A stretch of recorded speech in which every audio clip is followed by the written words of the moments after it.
Buenas noches, colegas. Es un gusto saludarles. Espero se encuentren bien. Quiero validar si me ven y me escuchan. Buenas noches, sí, licenciado. Lo vemos y lo escuchamos. Bien, bien. Bueno, es un gusto saludarles. Esta es nuestra primera oportunidad que interactuamos por este medio.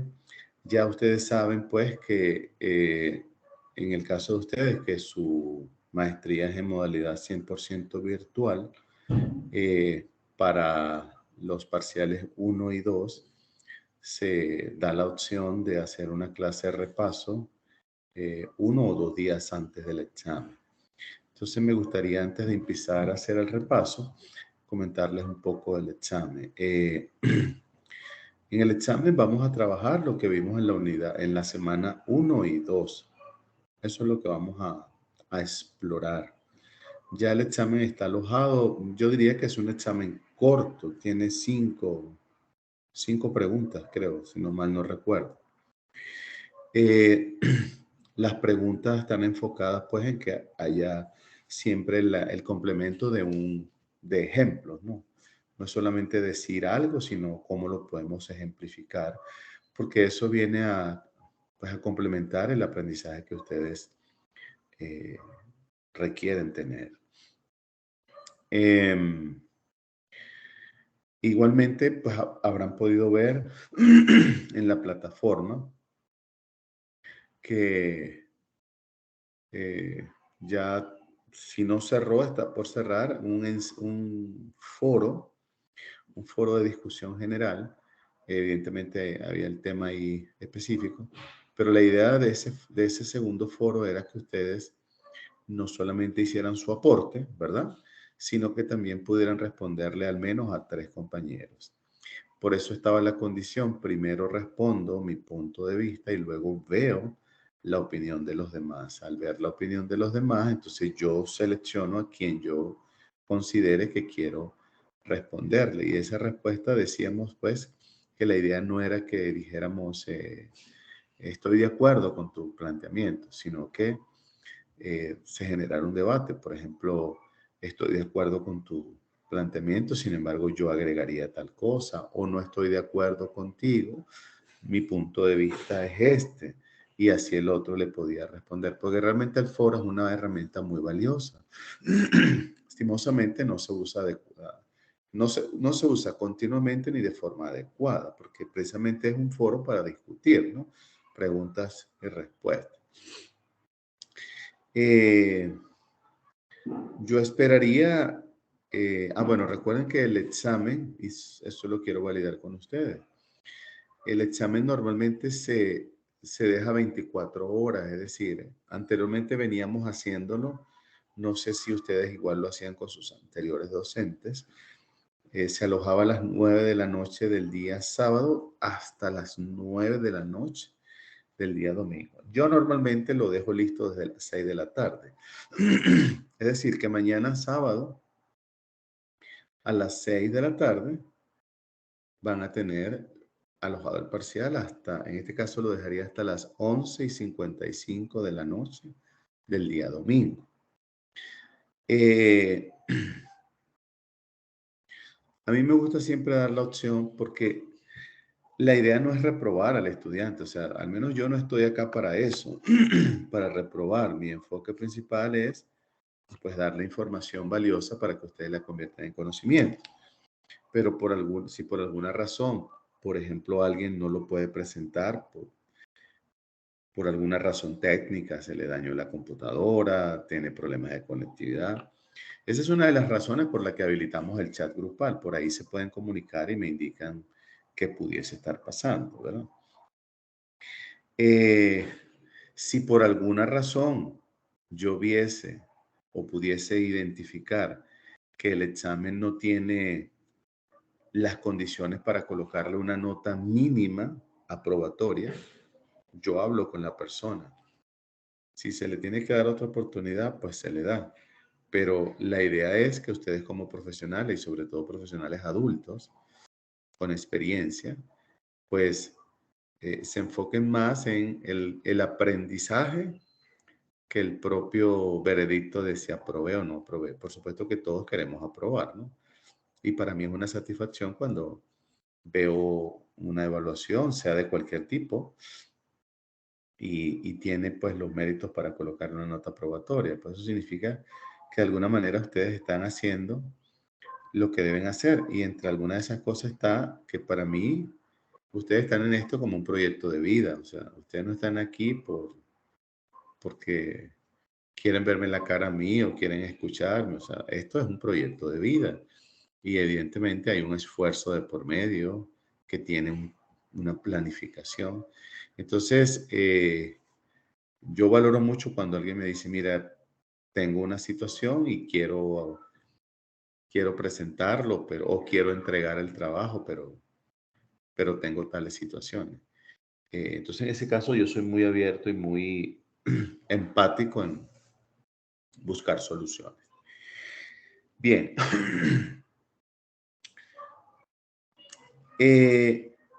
Voy a comenzar entonces haciendo este resumen, porque la idea no es que demos una clase magistral de 4 horas. Esto es un resumen de 1 hora, sobre todo para que ustedes aclaren dudas.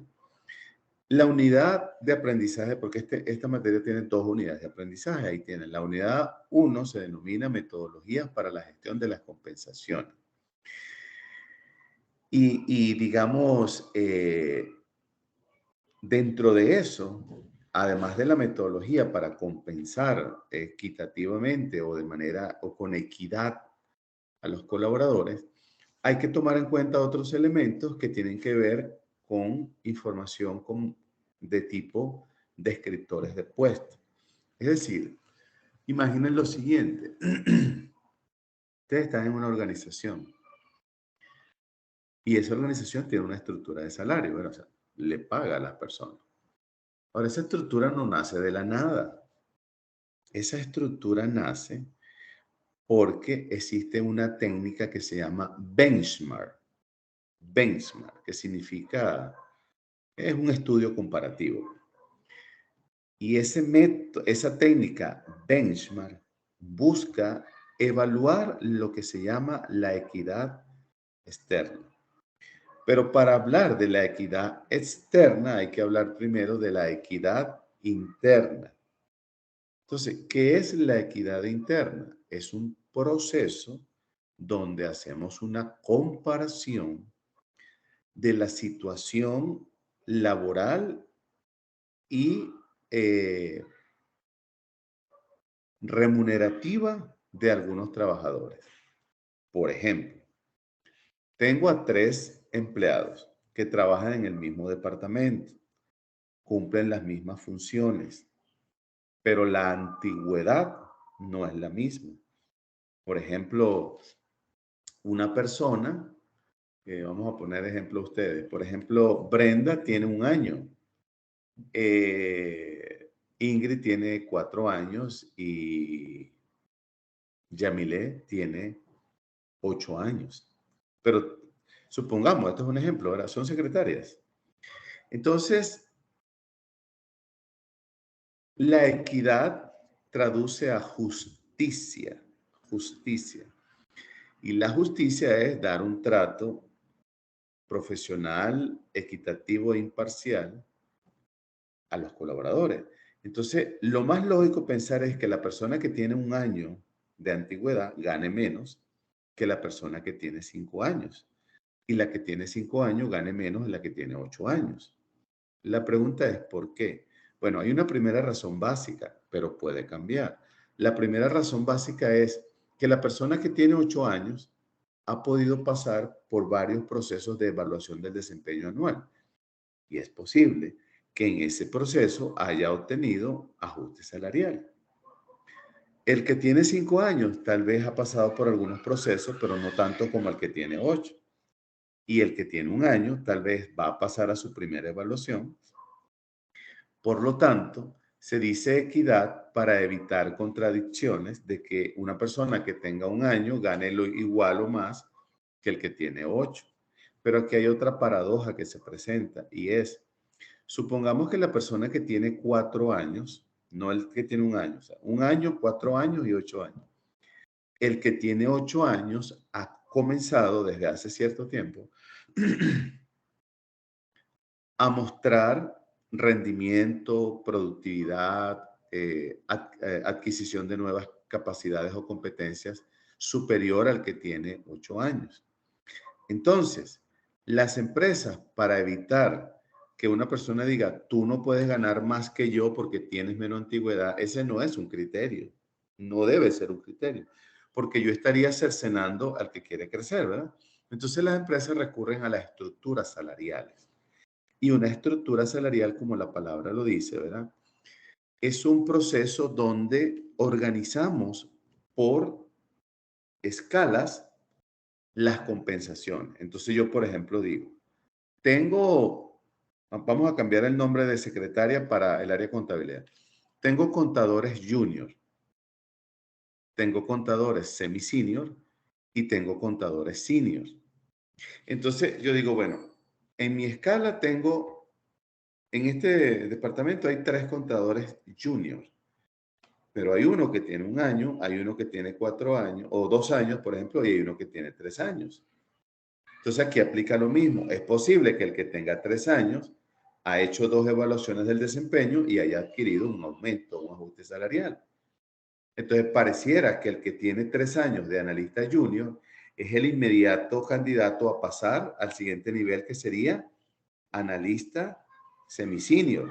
Pero como ahí hay unos con más experiencia, entonces él quedaría en el último lugar. Es decir, él quedaría analista semi-senior, pero en el último lugar porque hay unos que ya están antes que él. Entonces, esa escala es la que me permite a mí hacer una diferenciación de sueldos. Los sueldos normalmente se diferencian en un porcentaje dependiendo de la complejidad y exigencias del mismo, ¿verdad? Hay empresas que utilizan el 10%, hay otras que utilizan el 15%, hay otras que utilizan el 20%. Por ejemplo, un analista junior que gane $500 ingresado por primera vez, tal vez el que está analista junior, pero en segundo nivel, gana 600, por ejemplo. Y el que es analista junior, pero está en tercer nivel, gana tal vez 750. Entonces, hay una diferencia no tan marcada, pero evita que alguien diga, yo tengo más antigüedad que tú y ganas más que yo. No debería ser, ¿verdad? Entonces, esa es la equidad interna, interna. Pero hay otra que es la equidad externa. Entonces, es cuando yo como organización, yo digo lo siguiente, yo quiero saber algunos puestos claves de mi empresa, algunos cualquiera. Yo quiero saber cómo allá afuera en el mercado laboral, donde está la competencia, les están pagando. Lo ideal sería que se contratara el estudio de mercado. No lo hiciéramos nosotros por varias razones. Falta de experiencia, experticia, bases de datos, personal, tiempo.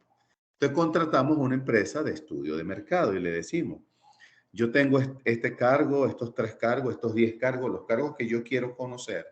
Y yo le digo, yo quiero que tú me compares en el mercado cómo están pagándole esas empresas a esos trabajadores cuyos cargos son iguales o muy parecidos a los míos. Entonces la empresa que hace el estudio de mercado se centra en criterios. Y los criterios para hacer la comparación con otras empresas a través de encuestas en la calle, encuestas en línea, bases de datos que tienen ya, que han comprado o han construido, toma en cuenta, número 1, que sean empresas del mismo sector o giro comercial, de un tamaño muy parecido, de una localidad representativa donde estamos y que tenga un tamaño bastante parecido. Entonces, cuando yo me comparo, yo digo, bueno, voy a comparar tales cargos de este señor con aquellas empresas, yo presento un informe, yo le digo, mire, allá afuera, a estos cargos están pagando así, así, así, le están dando estos beneficios, estos incentivos, etcétera, etcétera. Entonces, yo que mandé a hacer el estudio, yo analizo y determino si yo estoy por debajo del mercado a nivel de paga, si estoy equilibrado en el mercado o yo estoy pagando por encima. Si yo estoy pagando mucho más, yo tengo que hacerle ver eso a los trabajadores para que sepan que el día de mañana que se vayan, allá afuera no le van a pagar igual como le pagamos nosotros. Si yo le estoy pagando por debajo, tengo un riesgo de que muchos se me vayan, ¿verdad? Entonces, yo tengo que estar alerta a eso. Ahora bien, Esa es la equidad interna y la equidad externa. Y el proceso que acabo de hablar, comparativo, es el benchmark. Entonces, repito, la equidad interna es conocer la situación laboral y la situación remunerativa de interna, cargos iguales. Cuando decimos equidad externa, es compararme unos cargos, pero con otras empresas. Y el proceso de benchmark es el proceso del estudio del mercado. ¿Okay? Pero, ¿por qué yo estoy hablando de esto y no estoy hablando de descriptores de puestos? Porque para yo hacer esto que acabo de hablar, equidad interna, equidad externa y benchmark, necesito el descriptor del puesto. Por eso aquí hay algunos conceptos que ya ustedes deben haber visto, porque estoy ahorita en la presentación de la semana 1, ¿verdad? Aquí hay algunos conceptos, ¿verdad? Por ejemplo, compensaciones. Todo tipo de retribuciones que le damos al trabajador. Entonces hay compensaciones de ley y compensaciones no de ley. Las de ley ya sabemos cuáles son. Cotización de la AFP, cotización del Seguro Social, vacaciones pagadas y disfrutadas, aguinaldo, de hecho estamos ahorita entre el 12 y el 20, deben ser entregados según la ley en El Salvador, y el tema del pre y postnatal para las mujeres embarazadas. El salario, bueno, mejor dicho, el sueldo, el nombre real es el sueldo. El sueldo es cuando somos asalariados, que tenemos un horario. Salario es cuando trabajamos por proyectos, a destajo, freelance. Entonces, el sueldo o el salario, si es a destajo, no forma parte de las prestaciones. Es un acuerdo entre el patrono y el colaborador cuando lo contrata, para que quede claro. Entonces, eso es compensación. Ahora, yo puedo tener también compensaciones económicas y no económicas, como por ejemplo económicas, me dan un bono para útiles escolares de mis hijos, para los cuadernos, útiles escolares, zapatos, uniformes, y puedo tener otros, ¿verdad? Ticket de alimentos, ticket restaurante. También puedo tener retribuciones no económicas, como por ejemplo el transporte que nos dan de un punto de encuentro a la empresa y viceversa. El teletrabajo o el home work, como hoy en día ya se conoce más popularizado, trabajar en casa, ¿verdad? Horarios flexibles. Son retribuciones que me da el patrono no económicas. En el fondo hay un impacto económico, pero no se especifica como que te lo tengo que dar en efectivo. ¿Ok? Por eso hay económicos y no económicos. Por ejemplo, que yo construya un gimnasio, eso es una retribución que le estoy dando porque yo cubrí con mi presupuesto de la empresa el gimnasio y se los doy a ustedes como un beneficio. No le doy dinero, pero yo compré la maquinaria, mandé a habilitar el espacio, perdón, acondicionarlo, etcétera, etcétera. Ahora, ok, eso es entonces compensaciones. Ahora vamos a hablar de descriptor del puesto. El descriptor del puesto es un documento, eso por ahí hay que empezar, un documento oficial que administra recursos humanos, más nadie. Los demás lo pueden usar, pero lo administra, lo actualiza y es el administrador, es el custodio, el área de recursos humanos. Ahora, un descriptor del puesto, que es un documento donde se describe, la palabra lo dice, descriptor del puesto, las actividades principales que debe llevar a cabo un trabajador. Por ejemplo, ¿qué debe tener? Nombre del puesto. Eso es lo primero, nombre del puesto. Objetivo del puesto, el objetivo.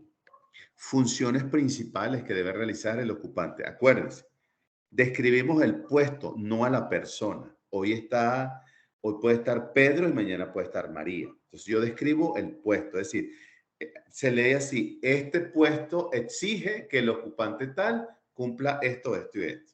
Por eso se describe el puesto, no a la persona. Entonces, ya decía, nombre del puesto, objetivo del puesto, funciones principales que debe llevar a cabo el ocupante del puesto, algunas funciones secundarias, relaciones, con quién me relaciono a nivel de departamento, no de nombre y apellido. No con el señor Luis o la señora María, no. Con el departamento tal, la gerencia tal, la unidad tal, el área tal. Los indicadores, ¿cuáles son los indicadores que se definen por el cual van a medir al ocupante de ese puesto? Y algunas otras consideraciones propias de cada empresa. Por ejemplo, ¿qué herramientas necesita para trabajar? Esa puede ser una, ¿ok? Entonces, ese es el descriptor del puesto. Ahora, el perfil, ya no estamos en el descriptor, ahora vamos con el perfil. El perfil lo que busca es definir una caracterización de las actividades y tareas, evidentemente, claves para la organización que debe desarrollar el ocupante del puesto.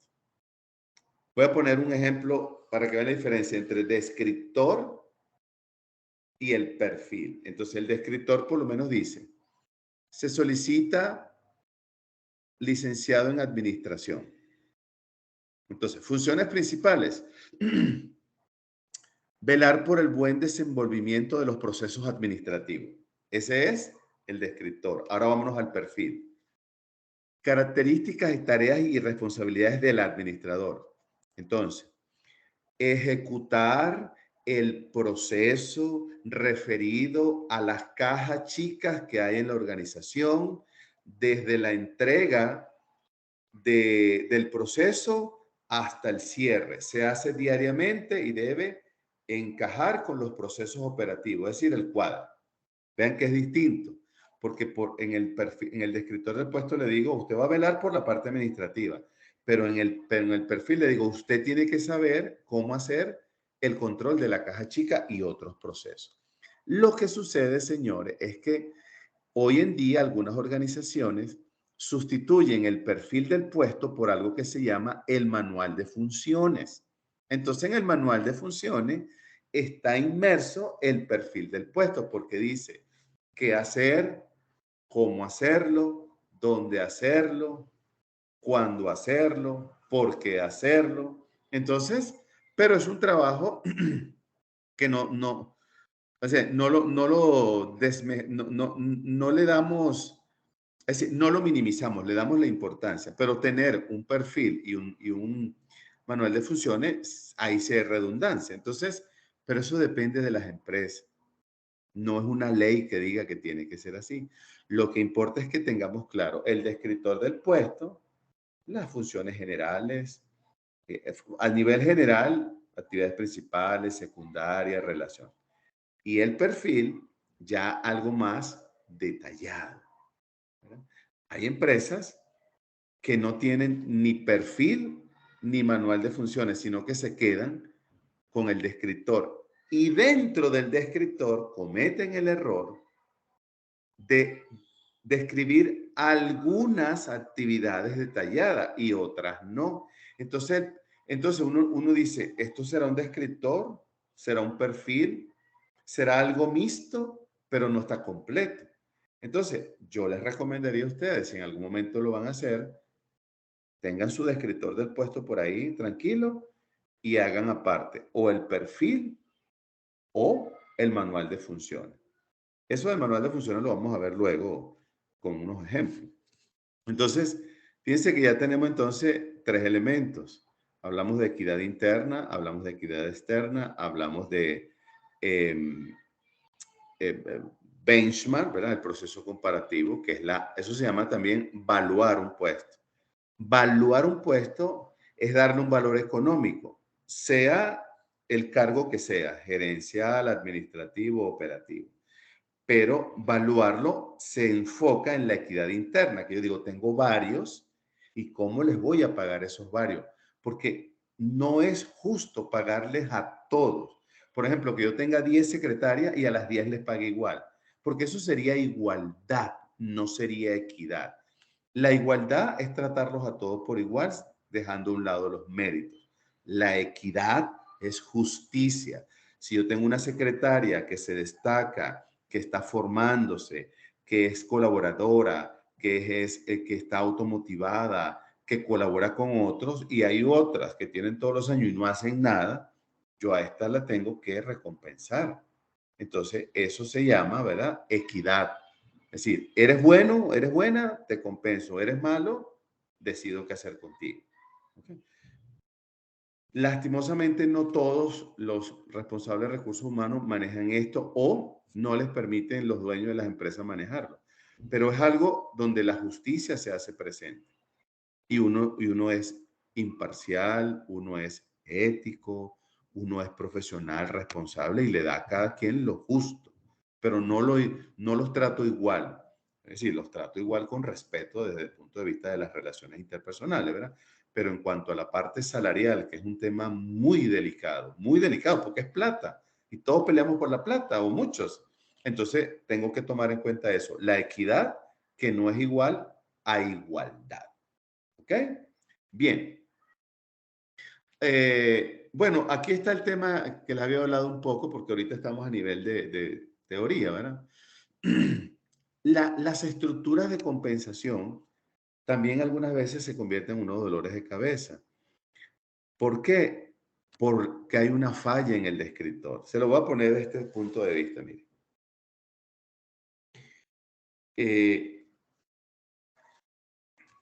Hay que contratar a una persona nueva, un programador de sistemas, por ejemplo.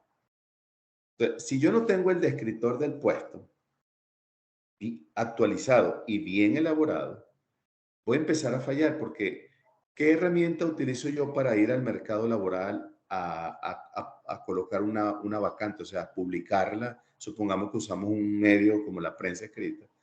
Si esto no está actualizado o no está adecuado al puesto, entonces lo que yo escriba en el portal del periódico, eso es lo que me va a llegar. Y si esto no está actualizado y no está bien, pues no va a llegar lo que yo quiero. Entonces, el primer elemento para fortalecer la estructura salarial es tener un descriptor del puesto actualizado. Número uno. Número dos, yo no debería buscar una persona por buscarla. Yo debería primero saber dentro del plan estratégico de la empresa hacia dónde va la empresa. Si la empresa me dice en sus objetivos o metas, mejor dicho, en sus metas estratégicas, queremos diversificarnos, queremos crecer, queremos fusionarnos, etc. Entonces, yo, recursos humanos, estoy hablando desde el punto de vista de recursos humanos, yo tengo que estar alerta de a quién voy a ingresar a la empresa. Entonces, cuando me dicen, necesitamos que nos apoyes para traer personal nuevo con estas capacidades, yo lo primero que hago es agarrar el descriptor del puesto. Y digo, este descriptor está alineado a las metas de la organización. Si no está, lo actualizo. Y cuando lo actualizo, ahora sí me puedo ir al mercado porque ya yo sé lo que requiere la empresa. Y aplico los métodos que ustedes saben, reclutamiento, selección y contratación. Pero cuando ya yo tengo claro el descriptor y el perfil, entonces ahora yo sí puedo determinar de una manera más viable cuánto es la compensación. Pero acuérdense que la compensación no es solo el sueldo o el salario. También están las prestaciones de ley. ¿Cuáles son las prestaciones de ley en El Salvador? Cotización para disfrute de seguro social, AFP, vacaciones pagadas y disfrutadas, aguinaldos entre el 12 y el 20 de diciembre y pre y postnatal para las mujeres. Eso está estipulado en la ley. La ley no obliga a los patronos a dar más nada, pero los patronos saben que teniendo a unos trabajadores motivados, eso le va a permitir, pues, posiblemente aumentar la productividad. Entonces, ¿qué hacen los patronos? Recurren a los beneficios e incentivos. Yo no sé si ustedes tienen clara la diferencia entre un beneficio y un incentivo, pero es muy sencilla porque se parecen, pues no son iguales. Los beneficios normalmente están enfocados a la parte de bienestar social. Un beneficio, un ticket de alimento, un ticket para que obtengas descuento con tu carnet en farmacias, ópticas, laboratorios, supermercados, este tipo de cosas, ¿verdad? El tema de las ayudas económicas para los hijos de los trabajadores, para becas, uniformes, calzado, etcétera, ¿verdad? O incluso para el mismo trabajador una beca para continuar sus estudios. Esos son beneficios. Pero los incentivos están enfocados a la productividad. Por eso es que los vendedores tienen comisiones por venta. O los que están en proyectos tienen comisiones por proyecto. Es decir, terminaste el proyecto a tiempo y con la calidad adecuada, entonces te vamos a dar un bono. Entonces ese bono se convierte en un incentivo. ¿Por qué? Porque el trabajador dice, cada vez que yo termine un proyecto con calidad, a tiempo o incluso antes de tiempo, pero manteniendo la calidad, voy a recibir un bono y eso me motiva, ¿verdad? Entonces me voy a esforzar y voy a obtener una recompensa económica. Entonces, todo eso entra en la compensación, que en algunos países se le denomina paquete salarial. Entonces, te preguntan, ¿cómo es tu paquete salarial? Bueno, 17 meses al año. Entonces tú dices, ok, 12 meses de enero a diciembre. Los otros 5 meses pueden ser un mes de vacaciones. En algunos casos dan 2 o 3 meses de utilidades y en otro caso puede ser un mes, digamos, dividido en 3 o 4 partes en el año. Es decir, bueno, mira, cada 3 meses me dan el 25% del equivalente a un mes. Entonces ahí están mis 27 meses. Y ahí se pueden incluir, mis 17 meses, perdón. Ahí se pueden incluir todos estos beneficios económicos que les he dado. Más los no económicos. Acuérdense que los no económicos también representan un costo para la empresa, ¿ok? Los no económicos, es decir, no recibo el dinero, pero sí el beneficio. Entonces, realmente la compensación la trabaja recursos humanos y finanzas, porque recursos humanos propone las políticas. Le voy a poner un ejemplo de una política. Todo trabajador que haya obtenido en la evaluación del desempeño anual un resultado entre muy bien o excelente, será candidato a recibir un ajuste salarial y el ajuste salarial puede ser entre el 5 y el 15%. Eso lo propone Recursos Humanos como política. Pero la política tiene un procedimiento. Entonces, dentro del procedimiento dice verificar que tenga 2 o más años consecutivos teniendo una evaluación con esa categoría. Válida, que no tenga esto que ustedes llaman reclamos, notas de personal, o sea, que tenga su expediente tranquilo. Y la opinión de finanzas. ¿Por qué? Porque finanzas es el que administra el dinero. Y acuérdense que el presupuesto es vital para finanzas. Y el presupuesto se hace todos los años y se empieza con el presupuesto de ventas. Es decir, la palabra presupuesto indica presuponer. Nosotros presuponemos que este año, el año pasado vendimos 10 millones de dólares y este año vamos a vender 12. Esa es una proyección.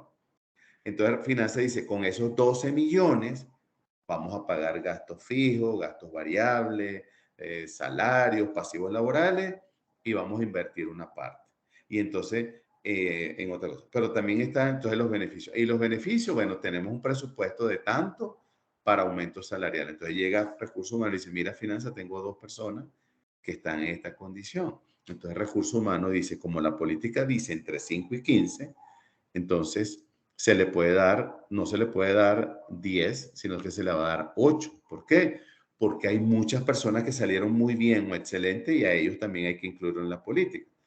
¿Debido a qué? A que la empresa tiene que comprometerse en pagar ese pasivo, es decir, ese aumento todo el año, ¿verdad? De enero a diciembre. Segundo, eso influye en las utilidades, eso influye en las vacaciones, eso influye en las horas extras. Entonces, por eso es que la compensación la propone Recursos Humanos y la aprueba, por decirlo de alguna manera, finanzas, pero al final lo aprueba la directiva, pero la directiva le va a preguntar a finanzas. Y cuando finanzas le diga, ya yo estoy alineado con Recursos Humanos y se puede dar esto, entonces es más viable. Es más viable que vaya Recursos Humanos directamente a los dueños y decirle, yo quiero que esto sea el aumento. Porque yo sí necesito que finanzas me diga si eso es viable, porque no sabemos si vamos a vender lo mismo.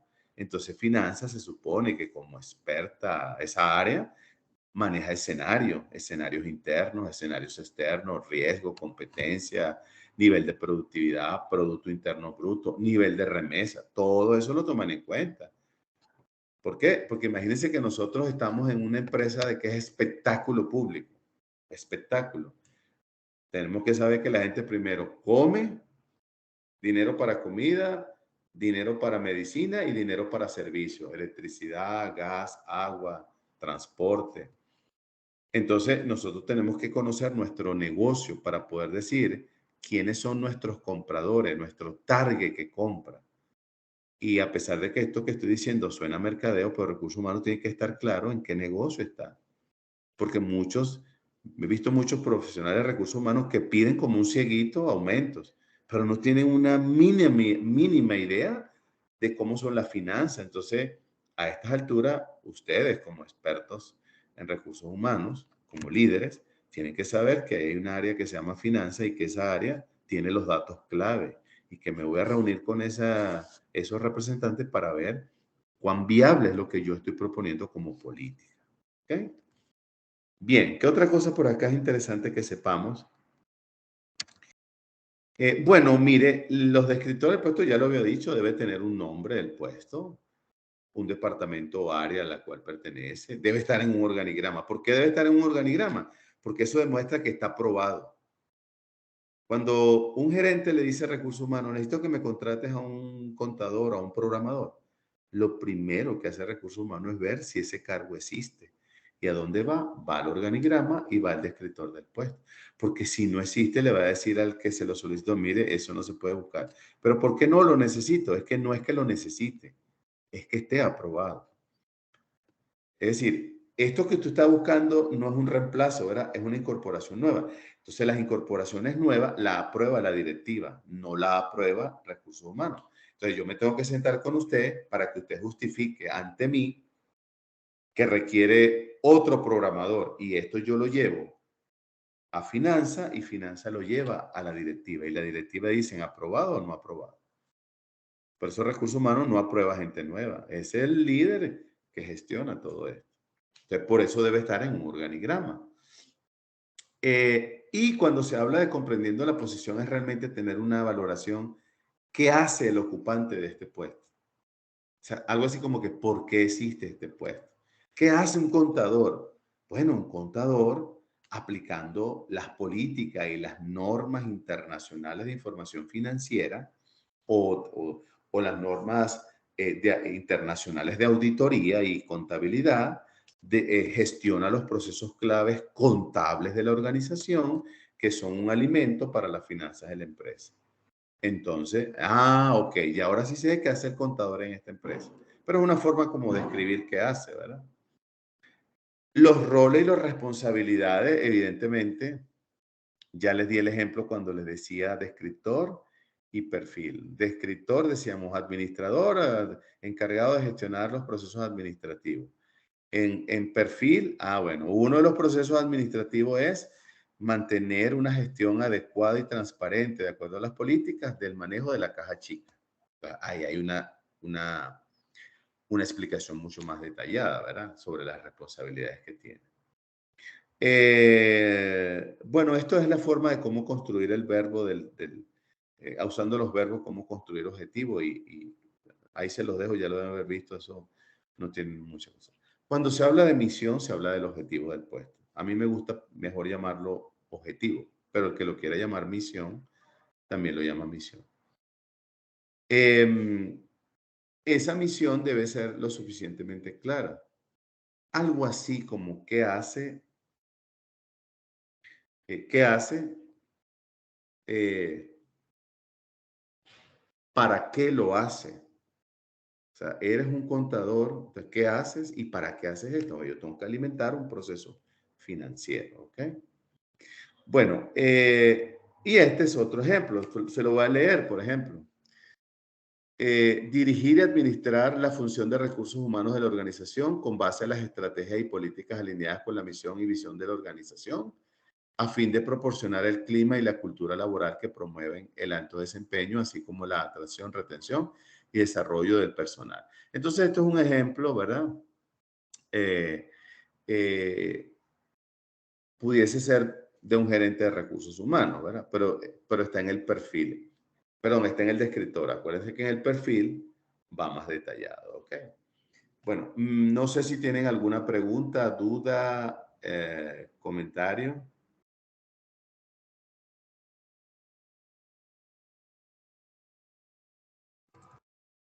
¿Estamos bien?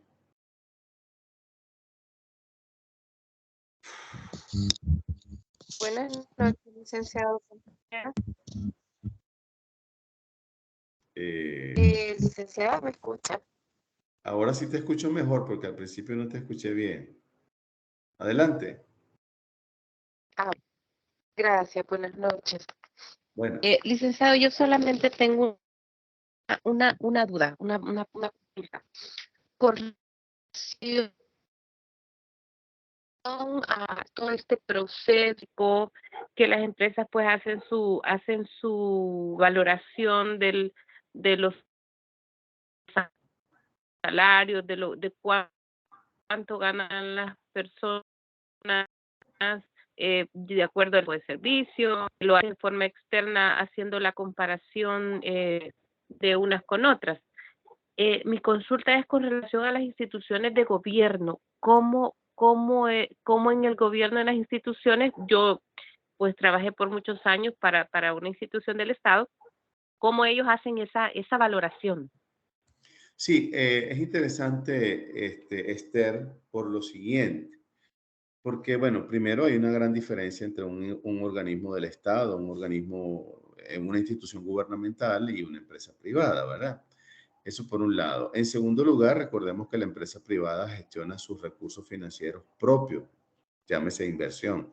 El Estado no, el Estado se ve limitado a la asignación de presupuestos y la asignación de presupuestos para todos los entes del Estado está enmarcada dependiendo de la recaudación de los impuestos, ¿verdad?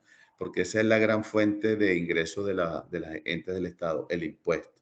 Entonces, como evidentemente siempre va a haber una parte de la población o que no paga impuestos porque no le corresponde o no paga por cultura o paga retrasado, entonces el Estado, una de las cosas que trata de no tocar, es lo que se llama la nómina de pago, o que lo llaman la planilla de pago, ¿verdad? Por eso ustedes ven que tal vez a los jubilados tal vez le deben un mes, le deben 2 meses, pero al trabajador que está activo no se le deja de pagar.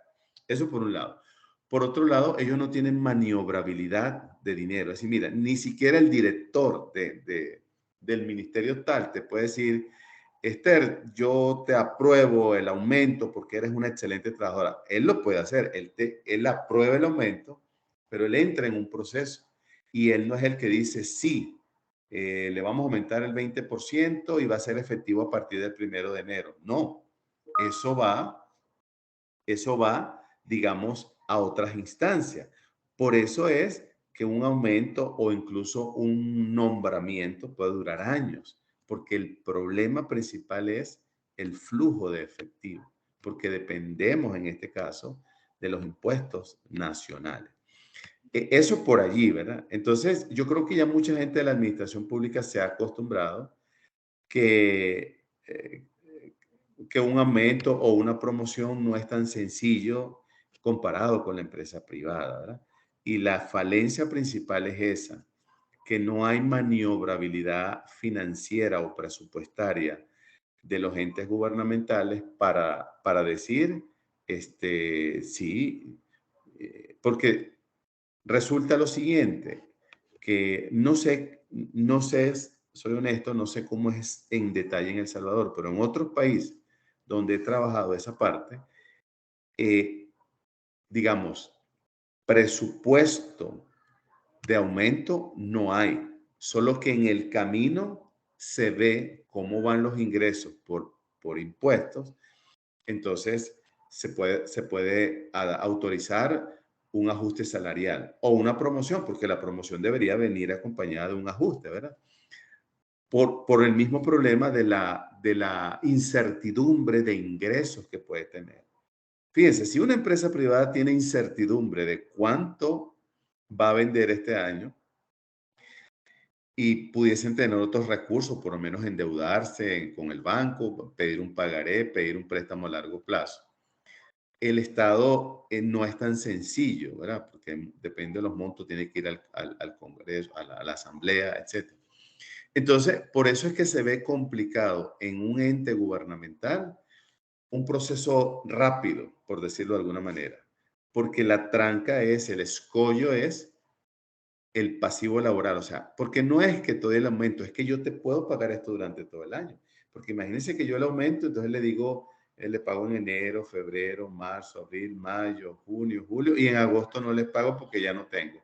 Y en septiembre entonces me van a decir, pero ¿cómo usted autorizó un aumento si no tenía la seguridad de pagarlo todo el año? Ese pasivo laboral, la empresa lo reserva y tiene cómo pagar. ¿Qué hace la empresa normalmente? Traslada el costo de sus productos al consumidor. En esto, hace como 2 años hubo un momento, yo tuve un alumno que era director comercial de una de estas fábricas de estas sopas que son instantáneas. Y él me dice, no sé, la sopa de nosotros vale 1.60 por poner algo. Y eso fue el último aumento de salario mínimo. Dice, nosotros la subimos a 1.80, 20 centavos de dólar, pero esperamos 2 meses para sacarla al mercado con ese nuevo precio. Y proyectamos que sacándola en ese mes hasta diciembre íbamos a tener los ingresos suficientes para pagar el nuevo salario mínimo. Entonces, eso lo puede hacer la empresa, pero el gobierno no, porque el gobierno no produce. El gobierno lo que entrega es servicios, pero los gobiernos no producen nada, no producen, no tienen, digámoslo así, flujo de efectivo más que aquel que es los impuestos. Esa es una, Esther y colegas, de las principales dificultades a las cuales se ven sometidas los entes gubernamentales, porque pues no tienen la misma maniobrabilidad sumado a la cantidad de personas que hay en la administración pública, ¿no? Que son bastantes aquí en El Salvador, siendo un país pequeño. Imagínense, hay países que tienen 2 y 3 millones de empleados públicos.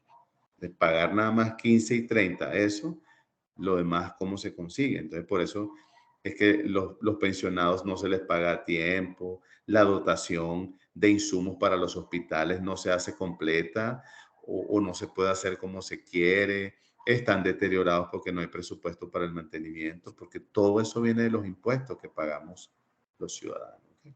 No sé, Esther, si eso aclara un poco tu duda.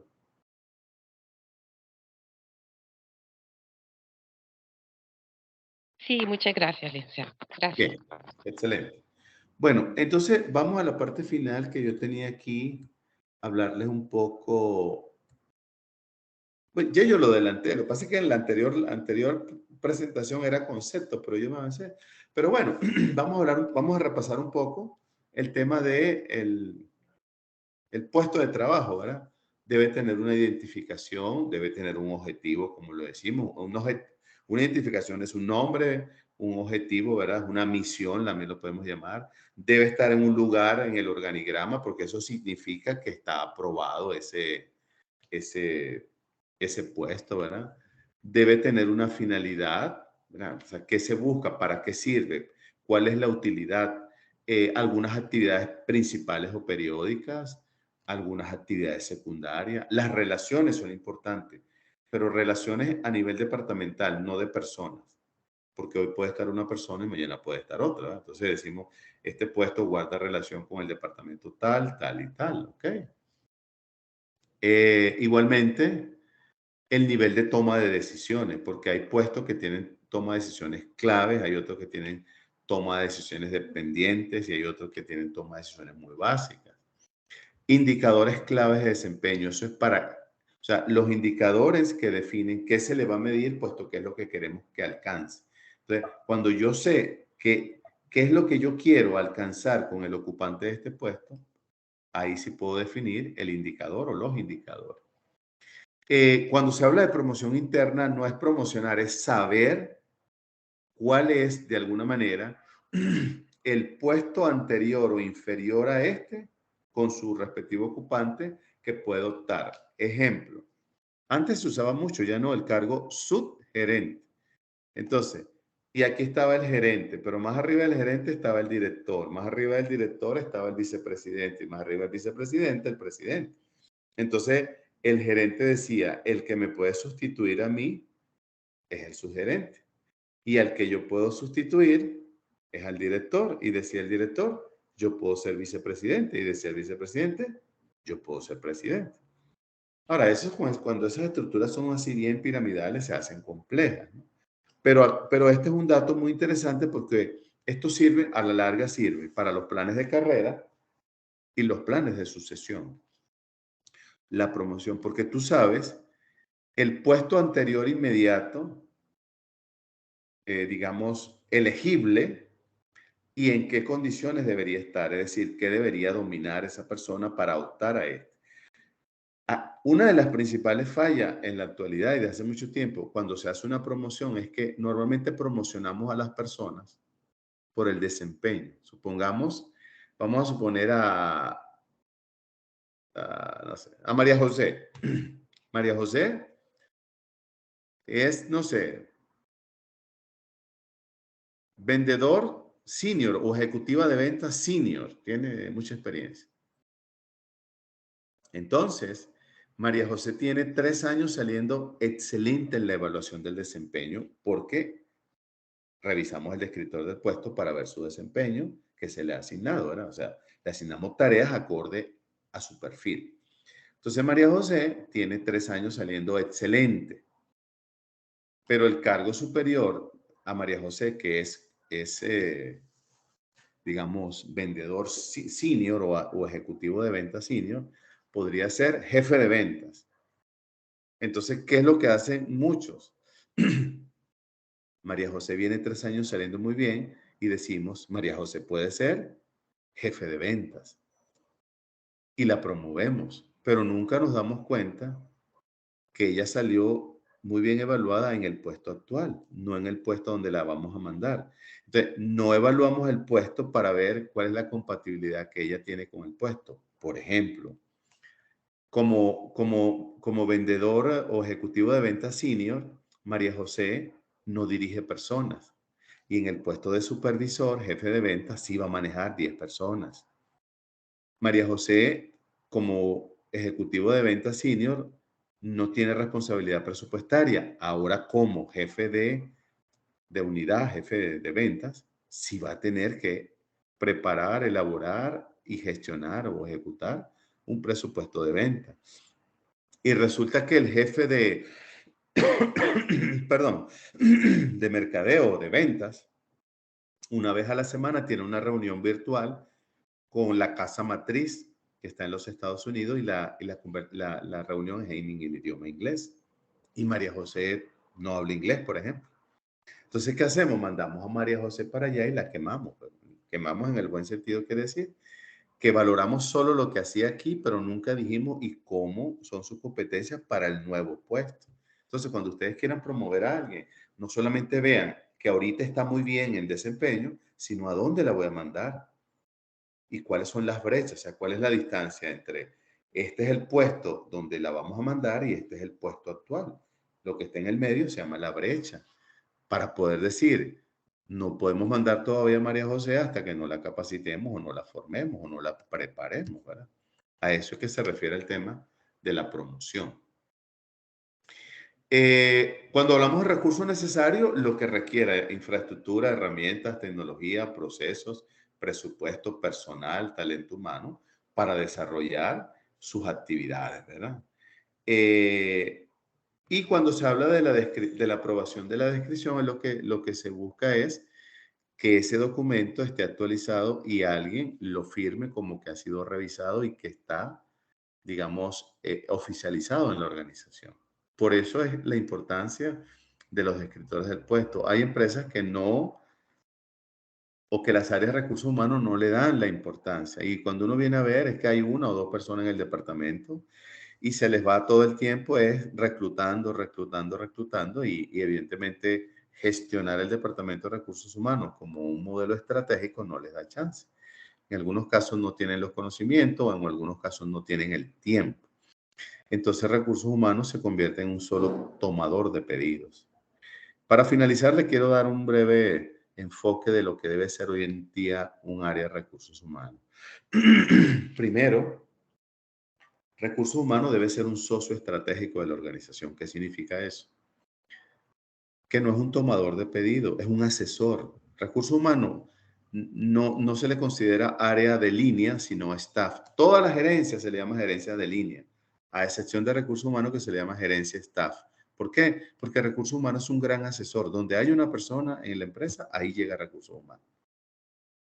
Pero recursos humanos, para ser un socio estratégico, es decir, que sea considerado un aliado estratégico, tiene que ofrecerle algo a la empresa, más que estar buscando por ahí gente.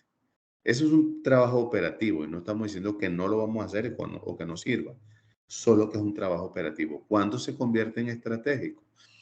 Cuando yo tengo un portafolio de productos y servicios. Entonces yo digo, mire, le digo al director, le digo a Esther, que es la dueña o la directora principal, mire, yo soy el gerente de recursos humanos y yo tengo un portafolio estratégico de productos y servicios que quiero poner a la orden de esta organización. Y Esther Cecilia dice, pues muéstremelo. Le digo, mire, yo tengo un proceso estratégico para incorporar personas a la organización, pero yo sé dar con el perfil idóneo. ¿Qué es el perfil idóneo? No es el que tenga más títulos, más experiencia. El que mejor encaje en el puesto requerido. Ese es el perfil idóneo. Aquel donde yo tenga que invertir menos tiempo, menos recursos, menos capacitación para darle responsabilidades. Ese es el idóneo. Segundo, mire, tengo un proceso estratégico de remuneraciones e incentivos. Yo tengo un plan sustentado en un proceso para entregarle a los colaboradores beneficios e incentivos perfectamente validados con el área financiera y aprobados por ustedes, que van a servir de motivación. Nos van a dar un elemento diferenciador con el mercado y se van a identificar más con esta empresa. Pues tengo otro. Tengo un proceso que se llama un plan de carrera. Yo le dibujo a los empleados cómo puede ser su ruta para crecer en esta empresa, con lo que él da y lo que nosotros le damos. Tengo un plan, un proceso, plan de sucesión. ¿Qué es eso? Que yo con un año de antelación, yo sé quién se va jubilado, yo sé quién debemos aprovechar de absorber sus conocimientos a través de la experticia y el tiempo en esta empresa e irlo transfiriendo a otros y formar generaciones de relevo. Yo tengo ese proceso. Yo tengo un proceso estratégico de desarrollo del talento humano con base a las estrategias de la empresa, perdón, con base a los objetivos estratégicos de la empresa, y tengo un plan de capacitación para formar nuevas capacidades. Yo tengo un proceso que se llama inventario de competencias, que es un listado detallado de las competencias y las brechas de cada quien. Y eso, ¿sabe en qué lo convierto?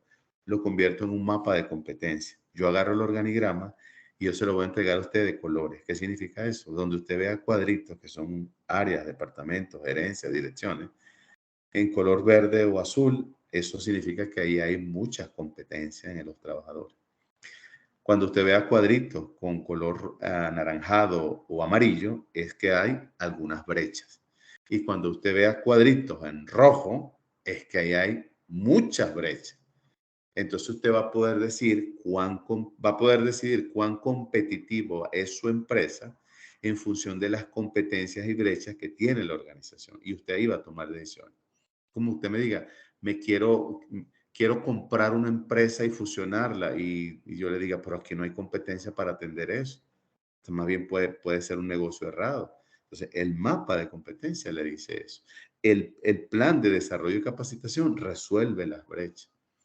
El plan de capacitación y desarrollo es una forma de incentivar a los colaboradores como beneficios no económicos, porque cada vez que yo mando a cada uno de ustedes a una capacitación, ustedes no la pagan, la paga la empresa, pero yo les estoy dando nueva oportunidad para adquirir conocimientos, habilidades, destreza, juicio, valores, para hacerlos más competentes, y eso le queda a ustedes como profesionales. Entonces, cuando a nosotros nos manden a capacitar, es una forma de retribución no económica, pero en el fondo hay una parte económica que la paga el empleador, ¿verdad? Entonces, todo esto hace que recursos humanos no se dedique solo a estas cositas, el descriptor del puesto, el perfil del puesto. No, tiene que ser un socio estratégico, porque esto que estamos hablando es necesario: el perfil del puesto, el descriptor del puesto, el análisis del puesto, compensar, tener una estructura, pero son procesos que si no lo enmarcamos en una base estratégica se convierten solo en operativo, y esa no es la idea. Por eso es que muchos departamentos de recursos humanos en el país carecen de visión estratégica y los ven como operativos, no los ven como estratégicos, porque el líder con su equipo no levantan la voz y decir: esto es todo lo que yo le mire, todo lo que le puedo dar a usted. Que cuando estemos haciendo el plan estratégico digan: yo necesito que esté recursos humanos. ¿Y por qué? Porque recursos humanos es el que nos asesora en todo lo referente al talento humano. Y resulta que este plan estratégico que queremos crear lo va a desarrollar el talento humano a lo largo y ancho de la organización. Les quería hacer ese comentario final porque pues dentro de las áreas de recursos humanos es importante tener claro esto, que el recurso humano no es un simple área operativa que recibe órdenes y contráteme a uno, capacíteme a otro, despídame a uno, contráteme a otro. No, eso son cosas operativas. Hay que hacerlas, está bien, pero se pueden mejorar. Bueno, colegas, mire, para los que tal vez llegaron un poquito retardado a la conexión, les estaba diciendo al principio que esto, me imagino que ya lo han hecho con otros colegas, que un día o 2 días antes del primer parcial, la universidad les ofrece el beneficio de tener un breve repaso sobre los temas que se van a abordar. Ya dije que vamos a abordar en el examen de mañana el material de la semana 1 y 2. 1 y 2. Que el parcial normalmente se habilita a las 9, yo lo voy a habilitar a las 6 de la tarde de mañana sábado hasta el domingo a las 11:55 u 59 de la noche. Uno de los dos renglones me da la plataforma. Si por alguna razón alguien tiene algún problema de conectividad, que son los mayores que se presentan y se les acabó el tiempo, qué sé yo, ahí tenemos el chat. Por favor, escríbame. Mi intención no es reprobar a nadie. Mi intención es crear en ustedes nuevas competencias. Véanme como su guía, como su coach, como su acompañante en este proceso de crecimiento y desarrollo, porque estamos en una educación de adultos, ¿verdad? Y como adultos también se nos pueden presentar situaciones, pues tenemos familia, tenemos trabajo, tenemos responsabilidades, y esta es una de ellas. Entonces, sientan la libertad de, si hay alguna desviación, comunicármelo y yo veré lo humanamente posible que pueda hacer para apoyarlo. He leído algunos, no todos, no les he respondido a todos. El último foro que era: primero comentas, cuando comentes ves la opinión de los demás y tú le vas a responder por lo menos a 3. Esa es la esencia del foro, que es una discusión de entre varios, ¿no? Pero una discusión evidentemente sana, de altura y profesional. Eso aumenta los niveles de competencia y de conocimiento. Nosotros brevemente les comento, para la semana que viene, a nivel de contenido, que sería, bueno, perdón, creo que tomamos las vacaciones, creo que el 22, si no me equivoco. Pero bueno, para la semana que sé que va a ser corta, que viene, solamente le quería comentar, igual se los estoy colocando los domingos. Vamos a ver un poco el tema, vamos a detallar el tema de equidad interna, equidad externa, y hay un tema interesante que ya pasa a ser la unidad 2. Equidad interna externa es el final del 1, perdón, y esto de motivación, incentivo y reconocimiento es el principio de la unidad 2, unidad de aprendizaje 2, y tiene que ver cómo ustedes como líderes, qué pueden y deben hacer para motivar, incentivar y reconocer, que sería en este caso premiar, es decir, reconocer, premiar ajustar salario, promover a los colaboradores. Y en ese tema de incentivar, vamos a ver que la única forma de incentivar no es el dinero por aumento. Hay muchas formas, ya les he adelantado algunas. Y creo que nos incorporamos, si no me equivoco, el 2. Creo que el 2. Pero bueno, ya a partir de ese día van a tener, igual como siempre, el material. Mire, colega, bueno, con esto ya he llegado al final. No sé si hay alguna pregunta, duda, comentario. Recuerden, cualquier consulta, pues tenemos el chat. Para mí es más fácil responder por el chat, aunque no se busca sustituir a la plataforma virtual. Es más que todo de comunicación rápida. Pero el resto de las cosas las alojan en la plataforma. Sientan la libertad, pues, de hacer sus respectivas consultas, ¿ok? Bien, ustedes me dicen.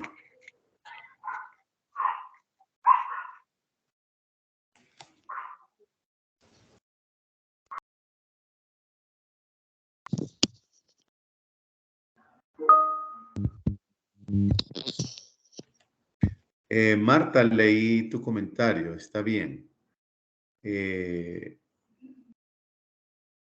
Ok, pregunta Ingrid, ¿por qué no tiene audio? Bueno, mire, el examen,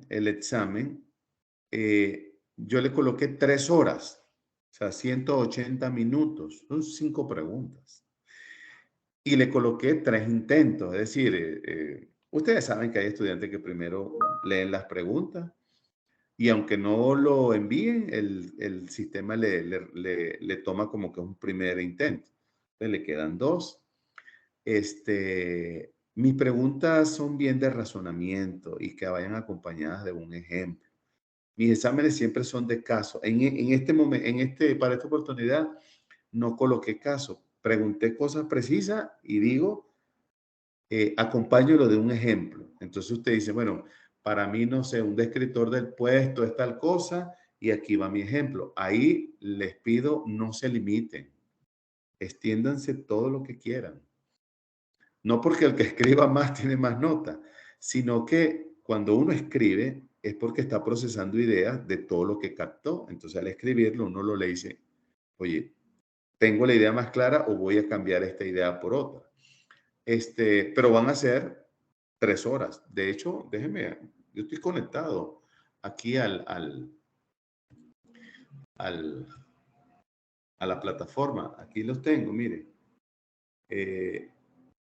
180 minutos y 3 intentos. Solo vamos a validar, no me esté equivocando yo, intentos, 3 intentos. Sí, ahí está. 180 minutos, 3 intentos. Lo voy a habilitar a las 6 y está hasta el 18, que sería el domingo, ¿verdad? Porque hoy es 16, hasta las 11:59 de la noche. Acuérdense algo, yo no estoy seguro, pero yo supongo que, el tiempo de Blackboard es el de la máquina. Entonces, no lo envíen 2, 3 minutos antes, por lo menos 15 minutos, por muy desfasados que estén los relojes, no vaya, porque me ha pasado que la gente me dice, mire, faltaban 2 minutos, yo le envié, resulta que no, tal vez le faltaba 1 minuto y se confió. Entonces, por eso es que se deja prácticamente ustedes van a tener desde las 6 hasta las 12, van a tener 30 horas para hacerlo. De 6 de la tarde del sábado a 6 de la tarde del domingo son 24 horas, más 6 horas hasta las 12, 11:59, son 30 horas. Pues respetando el horario de cada quien, ¿verdad? Así que, pues no me queda más, si no hay preguntas, dudas, comentarios, recordarles que me agradó al menos tenerlos por este medio. Sientan la libertad de la comunicación, cualquier consulta. Recuerden que soy su guía, soy su coach, soy su compañero en este proceso de crecimiento y desarrollo profesional. Y no me resta más que decirle gracias, cuídense mucho y vayan con Dios. ¿Ok? Gracias, licenciado. Pasen buenas noches. Igualmente, cuídense. Muchas gracias, licenciado. Gracias, buenas Gracias. A noches. la orden. noches. Cuídense, cuídense. A la orden. Gracias. Cuídense, buenas noches.